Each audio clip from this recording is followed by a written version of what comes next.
হাসনাত এবং সার্জিস ওই আওয়ামী লীগের সাথে বৈঠকে যাওয়ার জন্য অনেককে ফোন দিয়েছিল। জুলাইয়ের মির্জাফররা এখন বিএনপিকে হুমকি দিতেছে, 7 দিনের মধ্যে পতন ঘটিয়ে দিবে। রক্ত মারিয়ে আওয়ামী লীগের মন্ত্রীদের সাথে বৈঠক করলো। আপনার যদি ভয় লাগে, আমরা তো মানুষ, আমাদের ভয় লাগতেই পারে, মোবাইলটা বন্ধ করে আত্মগোপনে চলে যেতেন, কোনো সমস্যা ছিল না। আপনি কিভাবে এই আওয়ামী লীগের মন্ত্রীদের সাথে রক্ত মারিয়ে শপথ করলেন?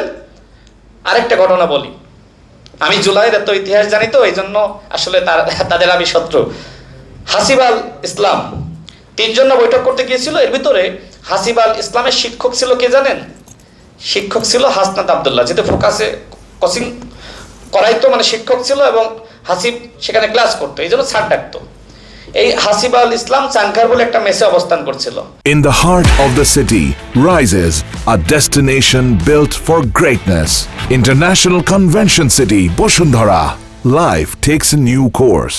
হাসনাত আব্দুল্লাহ নিজে গিয়ে তাকে আনে ডিজেবার সাথে এবং আওয়ামী লীগের এই মন্ত্রীদের সাথে বৈঠক করার জন্য। আর অনেককে ফোন দিয়েছিল বৈঠকে যাওয়ার জন্য, কেউই রাজি হয়নি।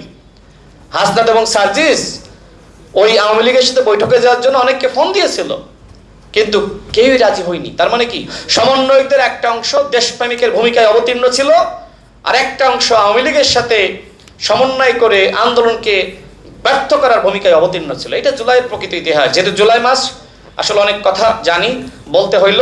যদি আমার কথা কেউ চ্যালেঞ্জ করতে চাই, আমি চ্যালেঞ্জ দিতে প্রস্তুত আছি। যদি মনে হয় কোথাও মিথ্যা বলেছি, ভুল বলেছি, আমাদের আদালত আইন স্বাধীন, আমার নামে মামলা দিতে পারেন, কিন্তু সত্য কথা বলতে হবে।